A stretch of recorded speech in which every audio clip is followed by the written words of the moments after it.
Muy buenos días a todos y todas quienes se conectan hasta ahora al Gran Foro Mundial de Artes, Cultura, Creatividad y Tecnología GIFAC 2020.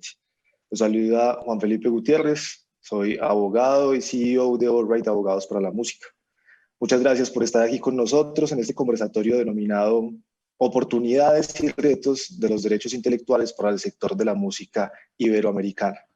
Vamos a hablar en una hora aproximadamente de este tema de tanta importancia para la industria musical de Iberoamérica, y para ello nos acompañan expertos de la industria y del derecho en distintos países, como lo son México, Chile, Argentina y por supuesto Colombia. Entre ellos tenemos el gusto y el honor de contar con el doctor Enrique Vargas Flores, quien es coordinador del Espacio Cultural Iberoamericano de la Secretaría General Iberoamericana, organismo internacional con sede en Madrid, España, quien participa en todos los comités intergubernamentales de los programas iberoamericanos de cooperación cultural. También es el relator de la Sexta Cumbre Mundial de Cultura de IFACA, doctor honoris causa por el Claustro Doctoral México en 2014, integrante del Consejo Asesor del Centro de Estudios Mexicanos de la UNAM en España. También ha sido director general del Enlace Legislativo del Consejo Nacional para la Cultura y las Artes de México, y esto por nombrar solo algunos de los aspectos de su nutrida trayectoria y experiencia. Doctor Enrique Vargas, muy buenos días y bienvenido al GIFAC 2020. Muy buenos días a todos. Juan Felipe, muchas gracias Susana, Paula, José, Salvador. Bueno, la verdad que es un gusto estar con ustedes esta mañana y sobre todo estar en Colombia, estar en Medellín, estar en este encuentro que se está consolidando, por supuesto. Así que un saludo muy especial al gobierno de Colombia, a su Ministerio de Cultura, a Carmen la ministra, a Luis Felipe y bueno, por supuesto también a la alcaldía, que es una ciudad que siempre hace apuestas muy concretas, y en el campo de la música, por supuesto, Medellín también tiene mucho que contar. Yo quisiera nada más comenzar con una breve reflexión muy rápida. Creo que en tiempos de pandemia, porque no nos debemos de olvidar que aún estamos en tiempos de pandemia, aunque hay una necesidad muy grande de seguir hablando o empezar a hablar ya del post-pandemia, hay que prepararnos para ello, pero seguimos en pandemia, nuestra gente lo está pasando mal, el sector específicamente cultural, se ha dicho mucho a lo largo de estos meses, está padeciendo como cualquier otro sector productivo, pero digamos, un poquito más profunda la crisis por la informalidad en la que se ha ido construyendo al paso de los años. Sin embargo, creo que algo que ha pasado dentro de todo lo positivo en estos meses es que se han podido debatir y se han puesto sobre la mesa temas que quizá en otros meses en una cierta normalidad no se hubieran puesto, no estarían a debate. Hoy, qué bueno que están a debate, qué bueno que existen foros como este y muchos más, y bienvenidos cuantos más foros sean posibles, para poder debatir y poder discutir en tiempo real y encontrar fórmulas, encontrar con la imaginación que nos caracteriza, con la integridad y con la capacidad con la que tenemos para salir adelante, encontrar nuevas y mejores fórmulas.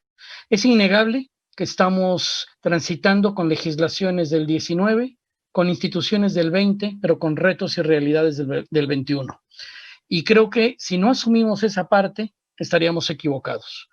Tenemos que entender que estamos en una crisis económica, estamos en una profunda crisis económica.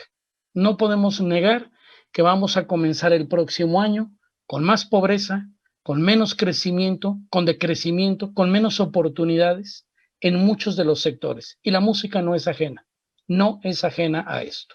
Si nosotros entendemos que estamos partiendo de que un día nos vinieron a mover, digamos, todas las fichas que teníamos ya puestas sobre el tablero, bueno, tenemos que entender esa parte y entender que hay que profundizar la reflexión y que incluso se tiene que hablar ya de reformas legislativas. Toda crisis trae consigo reformas institucionales, hay que repensar las instituciones, hay que repensar el papel de la iniciativa privada, que cuando quieren estar, están, y cuando no quieren estar, no están en las tareas del fomento y del desarrollo de la cultura y en particular de la música. Estamos convencidos, y lo hablo desde la Secretaría General Iberoamericana o desde el Espacio Cultural Iberoamericano que tengo el honor de dirigir. Miren, ayer concluimos el Congreso Iberoamericano, el 7º Congreso Iberoamericano de Cultura, que bueno, la verdad estamos muy contentos del resultado de este congreso. Y ahí fue una constante, no nada más hablar de la crisis a la que ya me referí, o de la falta de oportunidades, o de las carencias, de la falta de seguridad social, etcétera. No nada más se habló de eso. Se habló también de la reforma de las instituciones y se habló de las reformas legislativas tan necesarias. Ya dimos un paso adelante en eso. Ahora hay que continuar esa discusión y hay que avanzar en ella. Y bueno, la cumbre iberoamericana, por supuesto que estamos en la mejor de las condiciones para elevar este nivel de discusión a los propios jefes de Estado y de gobierno. Tenemos que entender que tenemos que construir un nuevo modelo, porque la cadena de valor cambió de la noche a la mañana.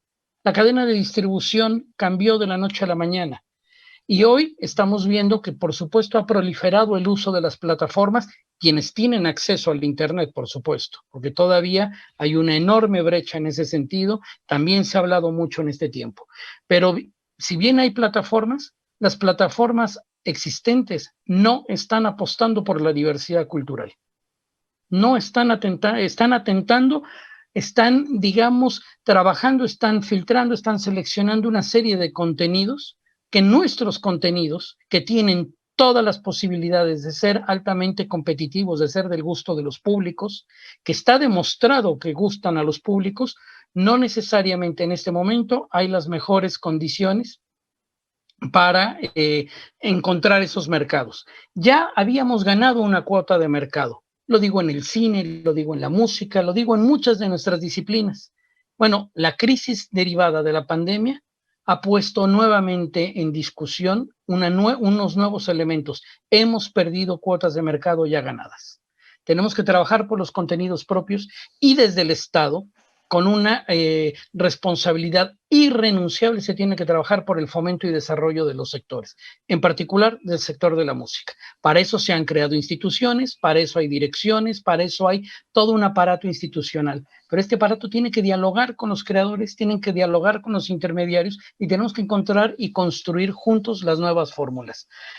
En concreto, y con esto concluyo yo, el hecho de que un programa tan importante como Ibermúsicas esté discutiendo la política pública de las músicas, esté repartiendo, porque tiene la posibilidad de hacer un reparto de ayudas, estemos trabajando en ese sentido, ayuda, pero no soluciona, no es la única solución. Pero lo más importante es el nivel de discusión que se está dando dentro de Ibermúsicas y que esto pueda realmente ir trascendiendo para que en la toma de decisiones sean considerados estos elementos. Yo lo dejaría ahí por el principio, en esta primera intervención, nuevamente agradeciendo mucho, por supuesto, la atención de todos ustedes y deseando en este foro mundial, el mayor de los éxitos y que las conclusiones y que lo que aquí se discuta pueda ser realmente canalizado a los espacios de decisión. Muy importante reflexión y sensibilización, doctor Enrique. Ya tocó unos de los puntos que más adelante dentro de las preguntas estaremos también ahondando.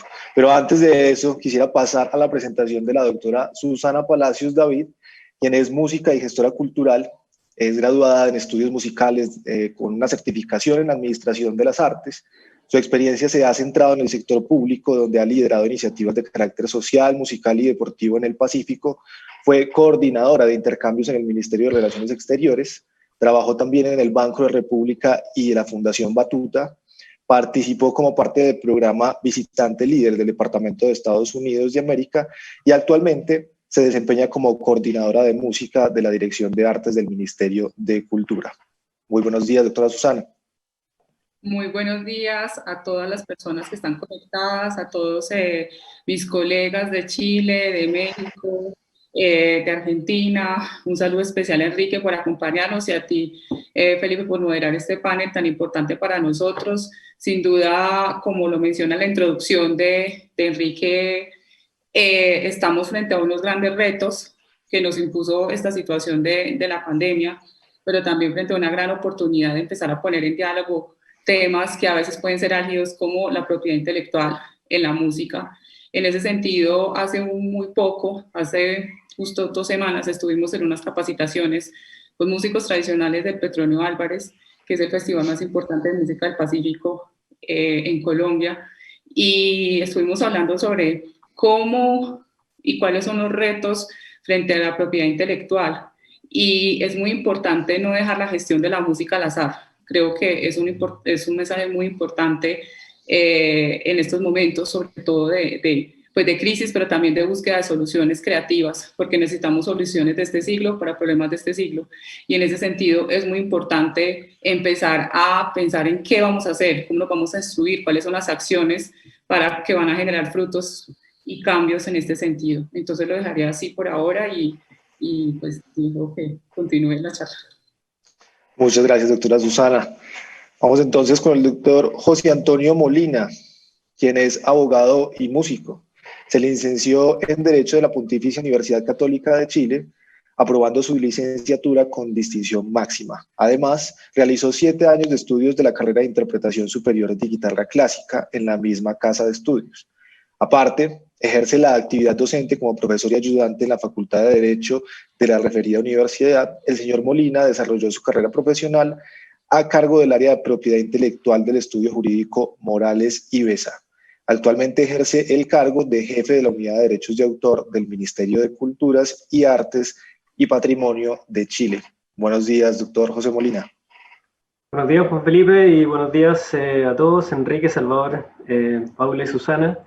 Un abrazo desde Chile, país muy amigo de todos los que están acá, y contarle un poco, digamos, que el Ministerio de Cultura en Chile existe hace 3 años. Antes existía lo que se llamaba el Consejo Nacional de la Cultura y las Artes, así que somos ministerios desde hace 3 años, y la Unidad de Derecho de Autor existe hace 2. Nos parece que es un avance, digamos, muy importante en materia chilena que exista una unidad encargada y un ministerio encargado de los derechos de autor en el país. El único organismo, digamos, público que tenía funciones en materia de derechos de autor antes del ministerio era el registro o el Departamento de Derechos Intelectuales, que es el que lleva la inscripción de obras, pero no tenía la función general de promover y difundir la protección de los derechos de autor, que es la que hoy en día tiene, digamos, nuestro ministerio a través de la Unidad de Derechos de Autor.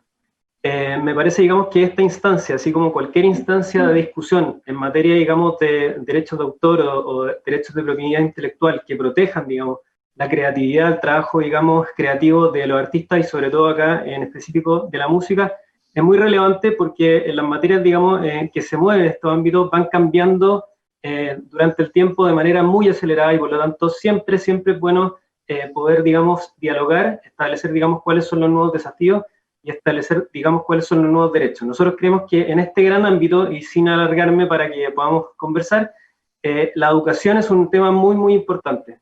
Nos parece, digamos, que por lo menos a nivel país, nosotros en Chile hay un desconocimiento muy grande, no solamente respecto de la ciudadanía, sino también respecto incluso de los mismos artistas, de cuáles son sus derechos relacionados, digamos, con su obra, relacionados con su creación, y por lo tanto creemos que es fundamental la educación en este sentido. Solamente contarles que dentro de una serie de acciones que hemos tomado como Unidad de Derecho de Autor, el día viernes justamente, y por eso yo le comentaba a Susana la posibilidad de comentarle esto, lanzamos una campaña, digamos, sobre la importancia de los derechos de autor, que busca, digamos, establecer cuál es la razón y el motivo de los derechos de autor y qué hay detrás del autor, y mostrar, digamos, que el derecho de autor tiene un motivo y que detrás de cada obra, detrás de cada trabajo creativo, hay un inmenso trabajo, hay años de estudio, hay, digamos, un montón, digamos, de cosas que redundan en el trabajo de una persona y que merecen reconocimiento. Para terminar, solamente quisiera, digamos, mostrarles la cápsula genérica de esta campaña, que por favor la invito a hacer la suya, pueden compartirla, está en las redes sociales del Ministerio, así que espero que se pueda ver, es muy cortita, acá. ¿Has pensado cómo sería la pandemia sin música? Películas, series, libros, aplicaciones, videojuegos, conciertos virtuales, teatro virtual y un sinfín de cosas que te encantan y que disfrutas todo el tiempo. Todas fueron creadas, interpretadas por alguien. Cada una tiene derechos de autor. Valoremos el trabajo creativo de los artistas. Respetemos el derecho de autor. Yo creo. Yo creo. Yo creo. En el derecho de autor. Porque se sacan la cresta trabajando. Porque el arte es su vida. Porque merecen reconocimiento. Yo creo en el derecho de autor. Ministerio de las Culturas, las Artes y el Patrimonio. Gobierno de Chile.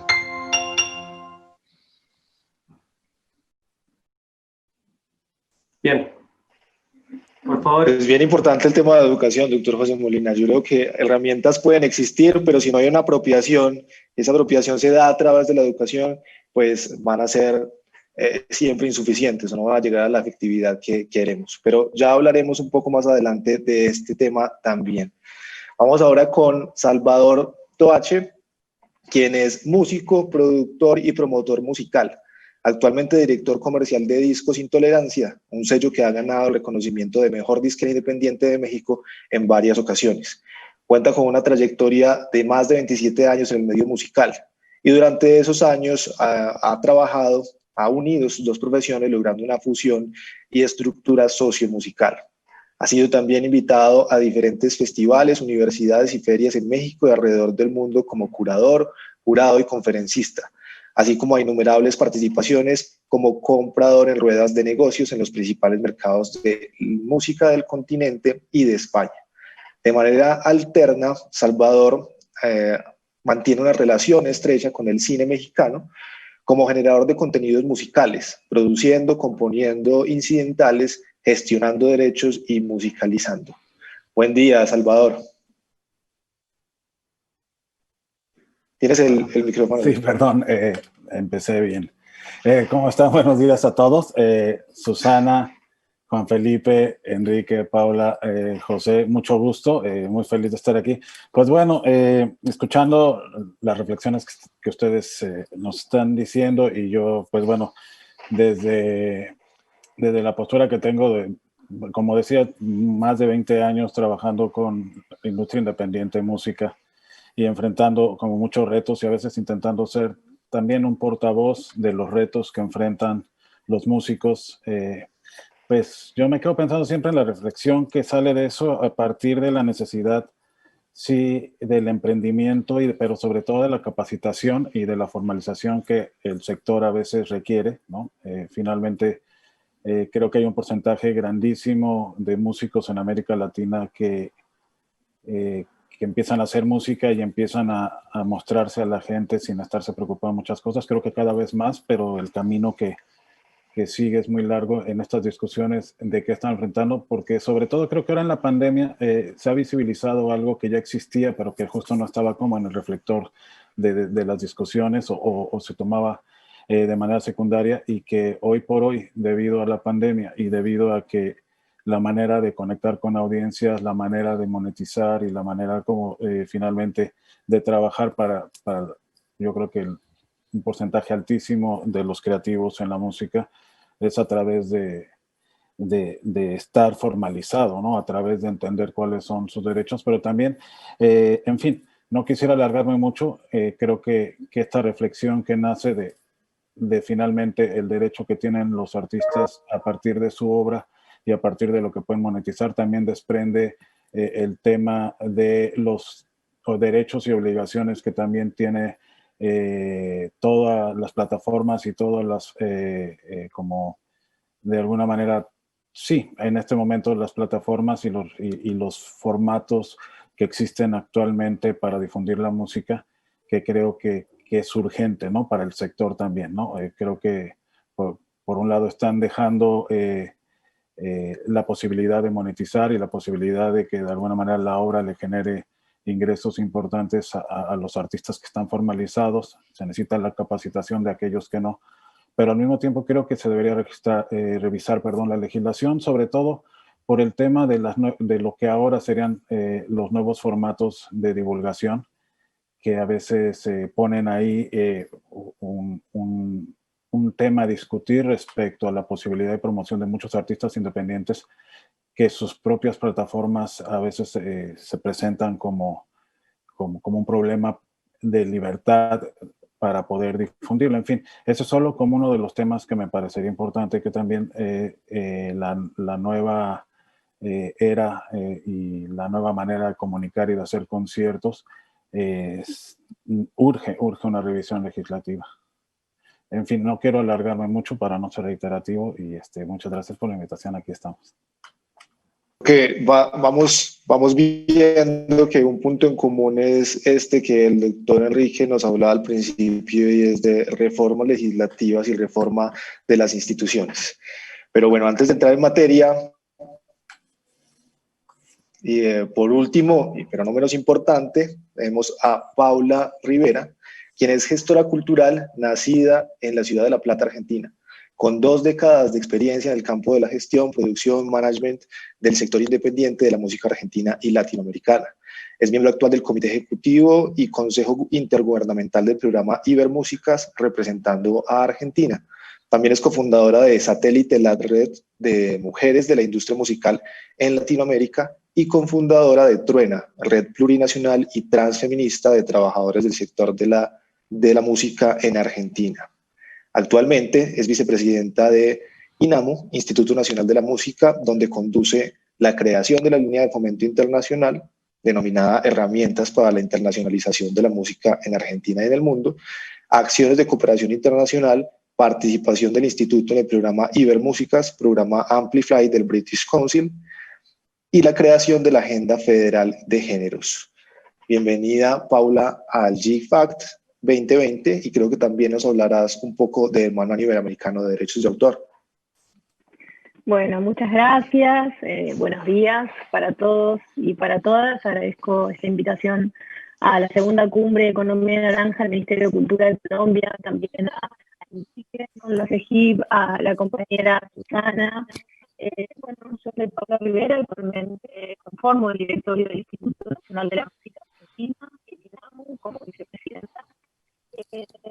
El organismo que representa una figura de ente público no estatal y es un organismo de fomento específico para la actividad musical de nuestro país, que nace justamente en el 2003 a partir de la creación de la sanción de la Ley de la Música, que es la primera ley que tenemos en Argentina, es la Ley 26.801. Desde el 2018, al comienzo de la gestión de este directorio y a partir justamente de la moción del Consejo Intergubernamental de Programa Ibermúsicas por el ingreso del Instituto como entidad coayudante al Ministerio de Cultura de la Nación de nuestro país, conformamos una participación entre el INAMU y el Ministerio, y venimos siendo parte de la representación de la Argentina en el programa. En la actualidad, de manera articulada, trabajamos junto a la Secretaría de Gestión Cultural del Ministerio de Cultura, a cargo del secretario Maximiliano Uceda, y el Instituto Nacional de la Música en la conducción justamente de este valiosísimo programa de cooperación para las músicas de Iberoamérica. Tal como comentaba el compañero en la presentación, me complace mucho compartirles brevemente, en el contexto de esta mesa, un proyecto especial que la Argentina lleva adelante para el programa Ibermúsicas, que comenzó a principios de este año, previo a la pandemia mundial que nos atraviesa, y que por esas casualidades, o en realidad causalidades también podríamos decirle, hoy cobra un máximo de importancia en el contexto que nos atraviesa como sector musical, un poco la realidad que han estado compartiendo todos acá.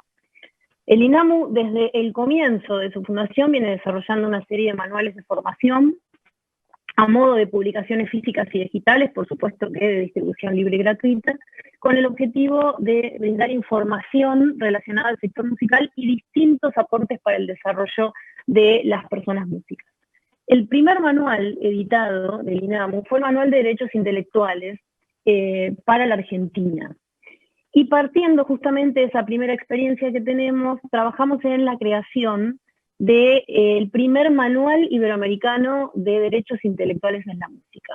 Esto lo llevamos adelante con un equipo de expertos y con la fundamental, por supuesto, colaboración de los representantes de cada país que forman parte del Consejo Intergubernamental del programa, y también quiero destacar la colaboración de cada una de las instituciones públicas y sociedades de gestión colectiva que han atendido en todos estos meses de trabajo a cada uno de los pedidos de información. Los principales fundamentos de creación del manual, y creo que también ya se mencionó acá por el compañero chileno, tiene que ver con esto de que los derechos intelectuales en el sector musical generalmente se desconocen, ¿no? No solo por las personas músicas, sino también por quienes conforman el sector en general, o bien por lo que se difunde y confunde o es erróneo. Por ejemplo, a veces se habla de copyright en países donde no tenemos ese sistema. Y por supuesto, bueno, los cambios que vienen dándose en la industria musical hasta llegar al día de hoy en un contexto de pandemia mundial por el COVID que ameritan justamente de manera urgente este conocimiento. Entender cómo justamente impacta o cómo va a impactar esto que, bueno, que conservamos o que no podemos conservar por este desconocimiento justamente. Cómo protegemos eso que nunca se nos podrá quitar, que es el derecho intelectual. Y bueno, para todo esto hay que conocer, y por eso la finalidad de este manual, decimos que es pedagógica. Me encantó la campaña justamente de Chile, seguramente nos las vamos a llevar para compartir, porque bueno, este manual, esta iniciativa pedagógica busca difundir y dar a conocer conceptos necesarios para la actividad musical. Para cerrar quisiera mencionar algunos de los alcances de la publicación, que pueden ser también un poco los temas que puedan quedar de alguna manera establecidos en este espacio de charla. Dar a conocer justamente al sector y también a las autoridades de nuestros países la importancia de los derechos intelectuales, cómo los derechos intelectuales protegen a las personas músicas y sus obras, y cómo estas son un recurso económico muy importante, y más aún en este contexto. Entender que no existen en los países de Iberoamérica el copyright, ¿no?, sino el derecho de autor, eso que comentaba anteriormente, ¿no?, la diferencia entre estos dos sistemas jurídicos, que si bien pueden ser parecidos, no son lo mismo. Conocer justamente el alcance de los derechos de autor, lo que decimos los tres derechos, el derecho de autor y compositor, el derecho de intérprete y el derecho de productor fonográfico, el rol de las sociedades de gestión colectiva y las editoras musicales, y por último, y parte fundamental de este manual, que lo hace iberoamericano, conocer en cada país que lo conforman, por eso el manual tiene un capítulo específico por país, los derechos y el sistema que impera en cada uno de ellos, y con la información precisa de cómo es el camino a realizar desde el minuto 1 para un artista, o para aquel equipo que pueda acompañar a un artista, es el momento en que comienza el registro, ¿no? Desde dónde comienza y cómo comienza la protección, por dónde tengo que ir y de qué manera. Bueno, el Manual Iberoamericano de Derechos Intelectuales en la Música estará disponible en el portal del programa Ibermúsicas a partir de finales del mes de noviembre, así como también va a estar disponible en los portales de todas las instituciones que hacemos parte del programa en cada país. Doctora Paula, pues bien interesante. Yo creo que estábamos en mora de tener un instrumento tan importante como el que nos acaba de contar en Iberoamérica. Teníamos varias preguntas, creo que el tiempo nos va a dar, entonces les voy a mezclar dos para que en más o menos 3 a 4 minutos las abordemos. Y la pregunta es la siguiente, y es, lo primero es qué aspectos deben ser tenidos en cuenta para la gestión de derechos de autor en el campo de la música específicamente, y cómo ven ustedes, añadiendo un poco más a la pregunta, que este manual es una herramienta importante precisamente para la gestión de esos derechos en cada uno de los países. Entonces, no sé si el doctor Enrique Vargas quisiera iniciar. Sí, muchas gracias. Yo creo que lo primero que tenemos que entender es que estamos en una época de cambio. Estamos en una época de cambio y que efectivamente hay un marco normativo que se tiene que cumplir, que se tiene que procurar, que hay que exigir su cumplimiento, que hay que trabajar, ya se dijo aquí, en la pedagogía, en la información, pero que además este marco normativo existente no quiere decir que sea el único o que sea el definitivo. Creo que tenemos que aprender también a entender en un concepto, yo los invito a que pensemos en un concepto que es el de los derechos digitales, porque también el Internet es un derecho humano y también tenemos que encontrar los nuevos puntos de equilibrio entre el tipo de acceso, de cómo se está accediendo hoy a las diversas manifestaciones del arte y de la cultura, y cómo se tiene que llegar a que esta nueva cadena de valor a la que yo hablaba logre encontrar sus puntos de equilibrio, logre reordenarse con un marco normativo, ya sea el vigente, que tengo mis dudas, debo decirlo, o encontrar qué tipo de reformas son necesarias para que se vaya acomodando nuevamente, y ahí sí lo tengo que hablar en términos de mercado. Lo que se tiene que hacer es incluso, y esto sé que a veces puede provocar un poco de ruido cuando yo lo digo, pero el Estado tiene que formar parte de esa cadena de valor. Estamos hablando de una cadena de valor donde el Estado, que tiene una obligación, tiene que formar parte, porque forma parte del fomento, forma parte también a través de sus instituciones, a través de fondos de ayudas, a través de estímulo, a través de ayudar a la industria musical independiente. O sea, no puede quedar fuera, pero tampoco puede ser, y tampoco creo yo que podamos dejar todo en manos del mercado, porque el mercado, si lo dejamos suelto, Perdón, pero no somos tan altamente competitivos, ya lo mencioné yo antes. Lamentablemente, las cuotas de mercado que se habían ganado, se han perdido muchas de esas cuotas de mercado. Entonces, en ese sentido, el manual va a ayudar, claro que va a ayudar, porque es claro que hay un profundo desconocimiento de los derechos que tienen los creadores hoy vigentes. Y también las sociedades de gestión colectiva tienen que hacer un esfuerzo muy grande para modernizarse, para entender los nuevos tiempos, para poner sobre la mesa cómo se va a gestionar el derecho colectivo, cómo se va a gestionar en siglo XXI con estas plataformas, con estas asimetrías que tenemos y tratar de encontrar el punto de equilibrio en todo esto. Un punto de equilibrio que se había logrado en el siglo XX. Un punto de equilibrio que se había logrado y se había logrado encontrar, y no tengo duda por qué ahora no se pueda encontrar. Pero va a pasar tiempo, hay que discutirlo y hay que poner, todas las partes tienen que poner un granito de arena y tienen que ceder. Esto es una negociación al final de cuentas, en la que todos tienen que ganar, pero también tienen que ceder una parte. Y el que finalmente tiene que ganar es el público, que tenga la posibilidad de acceder a un catálogo diverso de contenidos. Muchas gracias, doctor Enrique. Si quieres, seguimos con Susana. Sí, pues para nosotros el manual se convierte en algo muy, pero muy valioso, porque no solamente nos habla de hablar de narrativas desde lo local o lo nacional, sino que también nos permite empezar a pensar en bloque, ¿sí? Creo que la potencia y lo más importante de este manual es que comprendamos la dimensión y el impacto que tiene la propiedad intelectual, no solamente en Timbiquí, Colombia, sino también en España, en Portugal, en Brasil, en Argentina, en Chile y en todo lo que constituye el espacio iberoamericano. Entonces siento que si hay algo que nos enseñó la pandemia y que nos sigue enseñando es que de esto no vamos a salir solos. En este sentido, la ciudadanía, el papel de las instituciones de la sociedad de gestión colectiva y también el papel de mecanismos internacionales va a ser fundamental. Creo que es como una de las bases más importantes para empezar a trabajar un tema muy valioso que es la base social. No todos vamos a aportar lo mismo, pero nosotros tenemos que aportar desde la base social el conocimiento para que esto empiece a decantarse también y implementarse. Creo que Paula pidió la palabra, entonces yo diría eso. Paula, si quieres, le damos la oportunidad a Paula que acaba de pedir la palabra.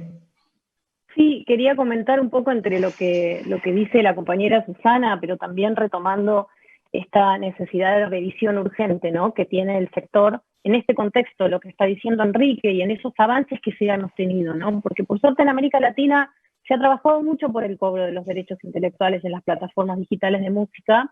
Es una buena muestra justamente de esta situación, la creación de Latinautor, que quería traer un poco acá también a la mesa, que es una herramienta de negociación y licenciamiento de derechos de autor y compositor para las sociedades de gestión colectiva, donde pueden negociar, discutir y establecer las condiciones y tarifas uniformes, bueno, para todo el territorio de Latinoamérica, creo que salvo México, Brasil y Cuba, pero actualmente se cobran los derechos de autor en Spotify, Deezer, YouTube, Claro, Apple, iTunes, Google Play, Facebook o Instagram y otros.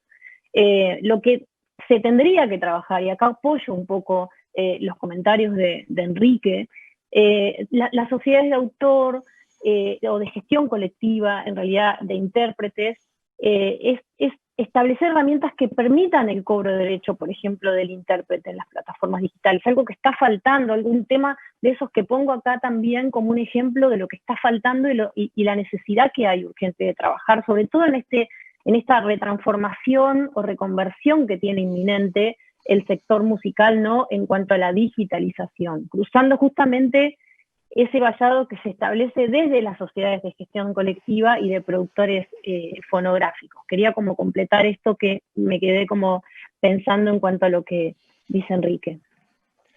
Y adicionalmente, ahí en lo que hablas, Paula, y para José y Salvador, que ya les voy a dar la palabra, ¿será que sí necesitamos regulación específica o tal vez mecanismos de autorregulación en la misma industria musical y en el sector musical?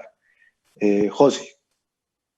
Sí, mira, volviendo un poco a la pregunta anterior para después retomar con esta, pero yo creo que hace mucha falta acá una articulación y orden respecto de cómo gestionar los derechos. O sea, sobre todo en el mundo de la música y como pasa, digamos, en otros ámbitos, hay una confluencia muy grande de derechos sobre una sola obra, sobre un solo producto artístico. O sea, por lo menos en la música, digamos, grabada, en el llamado fonograma, que ya es una palabra que prácticamente quedó un poco obsoleta, pero esa es la palabra que usa la ley. El famoso fonograma involucra mínimo 3 derechos, que son el derecho de autor de los compositores, el derecho conexo, digamos, de los intérpretes que interpretaron eso, podría coincidir también con el compositor, y en tercer lugar, el derecho del productor del fonograma, que podría también coincidir con los 3. Podría uno ser el mismo, digamos, que hace los 3, pero en general son 3 personas distintas y hay 3, o por lo menos 3 derechos. En general hay muchos más intérpretes involucrados, pueden haber, digamos, coautorías, pueden haber, digamos, varios productores, etcétera, etcétera. Entonces, muchas veces la gente, digamos, no es que no quiera pagar, sino que no sabe cómo pagar, porque hay una confluencia tan grande de derechos y hay una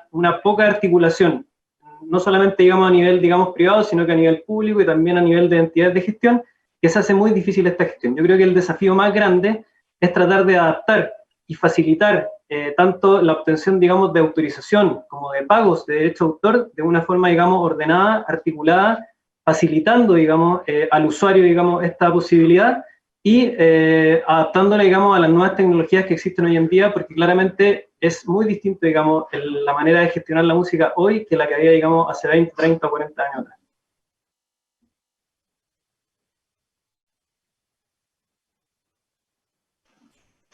Salvador, si quieres seguir tú. Sí, claro. Bueno, yo pues realmente no quiero como repetir ya cosas. Yo coincido totalmente con lo que están hablando. Me quedo pensando, y creo que esto sirve mucho para eso, me quedo pensando en el artista, me quedo pensando también en el tema de lo que enfrentan en pro y en medio de esto también los contras. Me parece pertinente decir, hace mucho falta la capacitación de lo que significa un contrato y lo que viene dentro de un contrato, ¿no? La mayoría de los artistas independientes con los que tengo contacto muchas veces resulta que no saben qué están firmando y cuando quieren promover su obra, su propio contrato les impide promover su obra libremente, ¿no? Ese es uno como de los retos gigantes que creo que estamos enfrentando en medio de la pandemia. Muchísimos artistas que se vieron impedidos de hacer un streaming, un concierto en vivo porque su propio contrato les pedía cierto tipo de obligaciones que al mismo tiempo en las condiciones de crisis económica que se vive en el mundo, muchos artistas no tenían la capacidad de solventar, por ejemplo, ciertas cuotas que se tienen que solventar si tú eres productor de tu propio evento con tu propia música, ¿no? Entonces, de ahí habla yo también de la urgencia de revisar esa legislación, de qué sucede cuando en medio de ciertas condiciones un creador está intentando hacer llegar su obra a más gente libremente y encontramos un nudo de gente que se vieron silenciados en transmisiones, por ejemplo, por poner algunos ejemplos, no me quiero como meter tanto en situaciones muy específicas, pero lo estuvimos como recogiendo en el sentir, ¿no? de la urgencia. Nosotros mismos como productores sabíamos el paso a paso del tema, sabíamos cómo se cobraba la plataforma, cómo se cobraba la etiquetera, cómo se cobraba todo, pero siempre aparecía un tema que a veces cuando la ley es se puede presentar para un uso muy discrecional, tendría que revisarse si no está como cumpliendo su función real, la que fue la que motivó que como que por la costumbre o por la necesidad del gremio se creó, ¿no? Entonces yo pensaría mucho en que se necesita eso, se necesita revisar también mucho qué pasó con todos esos lugares que desaparecieron, que eran garantía para un artista para cobrar sus derechos. Antes en la obra física estaba fijada y era el eje, ¿no? Y cuando ese eje se debilita tanto, incluso parecería ser que por las propias decisiones de la industria privada, desaparece como esa idea de las regalías, de los adelantos, el tema de poner a discusión cuánto deberías ganar por el uso del máster, si eres el dueño. En fin, hay toda una serie de discusiones que creo que se están perdiendo en el tema de lo digital, que nos queda a veces también como una laguna ahí en donde los músicos a veces no saben o no sabemos cómo poder tener acceso a los conexos al máster. Lo único que sabemos es que hace 5 años firmamos un contrato que nos decía que en todo formato y para cualquier parte del universo, ¿no? Entonces, empieza a haber, como creo que ha habido avances respecto a esto, y el artista en ciertos países ya no puede firmar un contrato que sea por tiempo ilimitado. Creo que hay todo un tema de revisiones de qué significa para un artista firmar sus derechos para la Luna y para Marte, ¿no? Cuando tiene solo seguidores en un sector, y cómo se incentiva esto para que haya un crecimiento, y cómo la misma ley debería generar incentivos desde mi punto de vista, y esa es la revisión que me parece pertinente, porque se evidenció en medio de la necesidad de monetizar a través de plataformas, cómo mientras hay un plus muy grande para ciertos artistas con cierto tamaño, hay otros músicos que se ven muy desprotegidos y de alguna manera están buscando cómo encontrar esos incentivos para lograr que su obra llegue a más gente.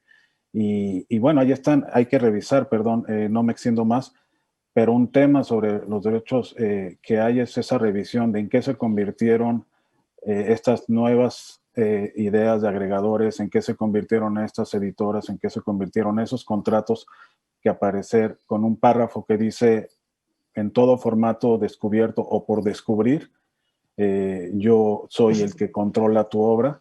Entonces creo que ahí hay un punto importante, sobre todo lo digo porque hubo muchos obstáculos para que muchos grupos pudieran solventar que con su propia obra pudieran ayudarse un poco en medio de esta crisis mundial sanitaria y económica. En fin, hasta ahí quisiera como tocar ese punto. En las dos intervenciones, ya te doy la palabra, Paula. En las dos intervenciones de Salvador siempre nos habla mucho de las dinámicas propias del sector, de las dinámicas propias de la música y de sus diferentes fases, de sus diferentes fases de la cadena de valor, ¿cierto? Y veo algo de lo que les preguntaba ahorita, es si estamos en un punto en que necesitemos legislación, o tal vez podría ser una solución los manuales de buenas prácticas, los mecanismos de autorregulación con cierto grado de vinculación. ¿Qué creen ustedes?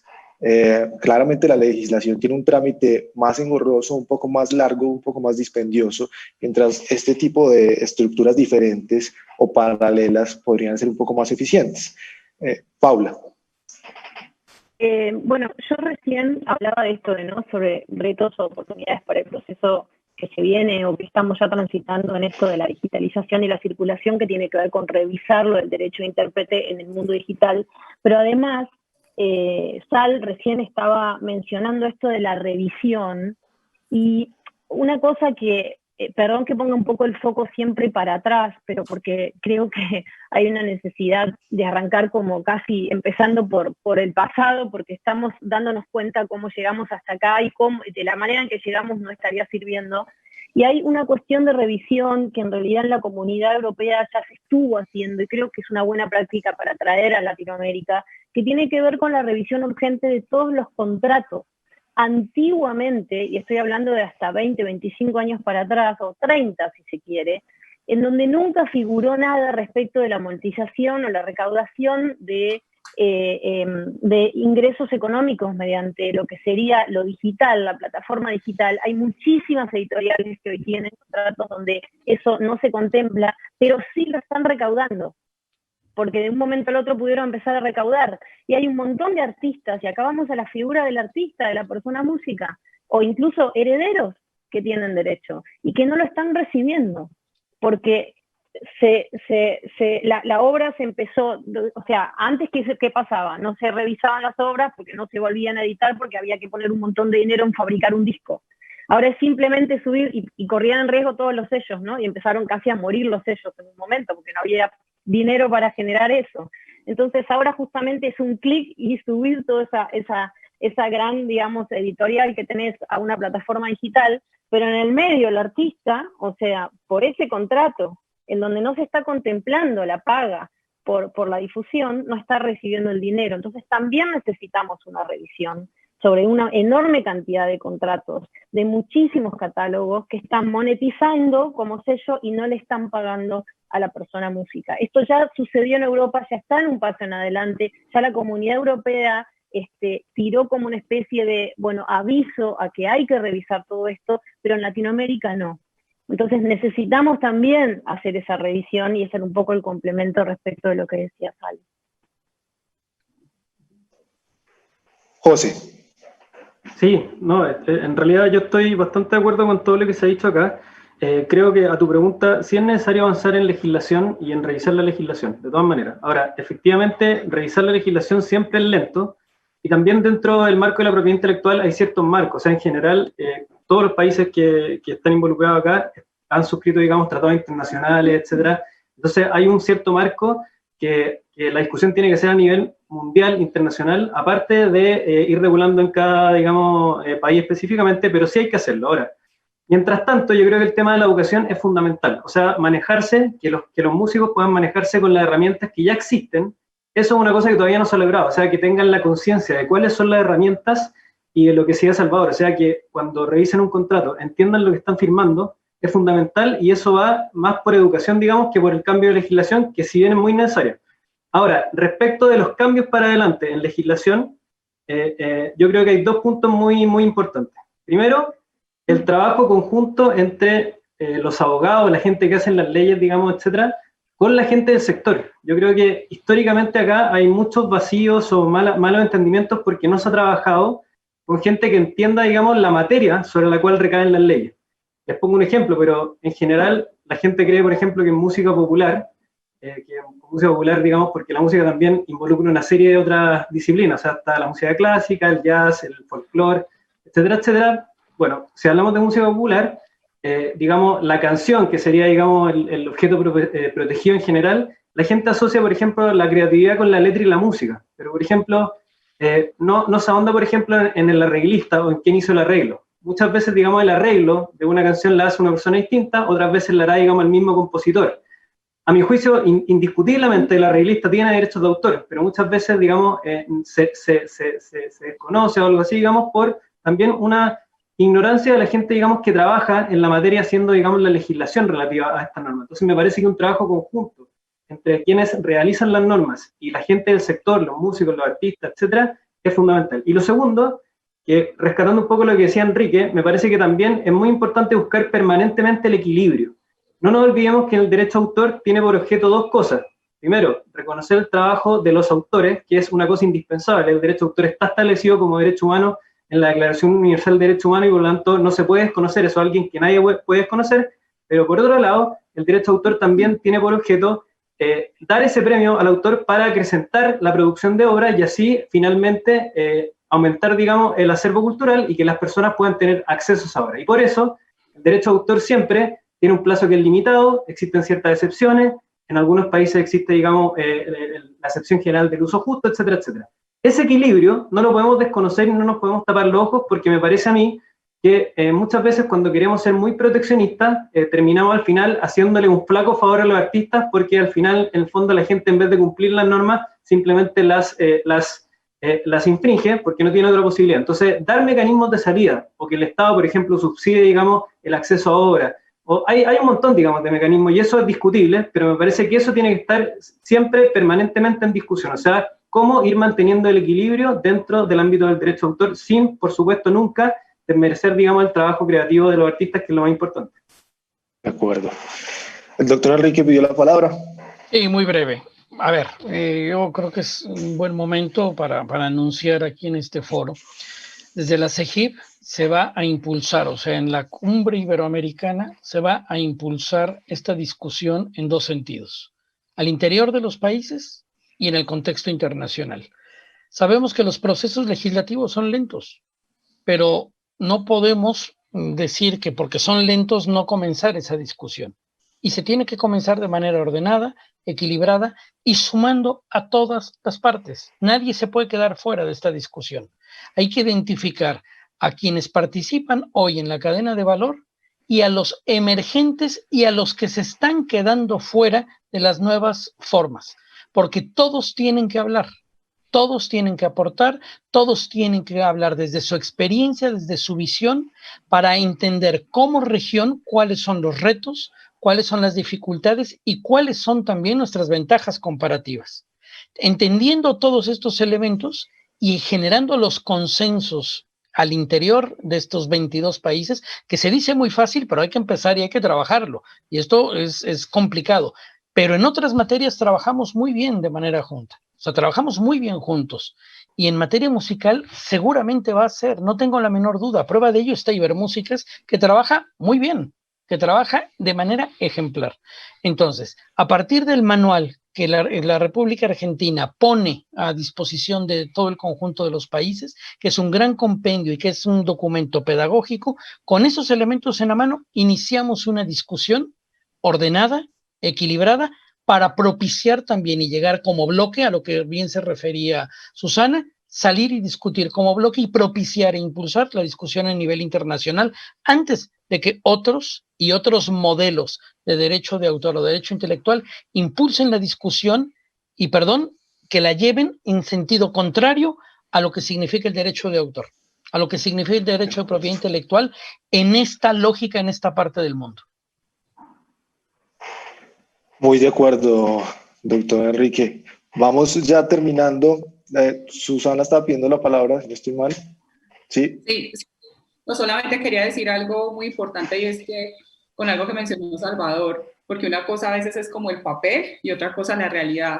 Y cuando tú hablabas, Salvador, de cómo cuando uno sale con lo virtual, a veces hay un montón de cosas que te silencian y no entiendes. Yo pensaba en nuestra experiencia, digamos, ahorita también produciendo eventos y cómo hay un montón de derechos que empiezan a derivarse en el sector, digamos, del mundo digital que no los teníamos tan, digamos, como tan mapeados y que además están mucho más allá de la relación que menciona José directa entre el compositor, sí, el autor, sino que tiene que ver con derechos de sincronización, del uso de la imagen. Entonces, sobre eso me parece muy importante que vayamos como en varios ritmos.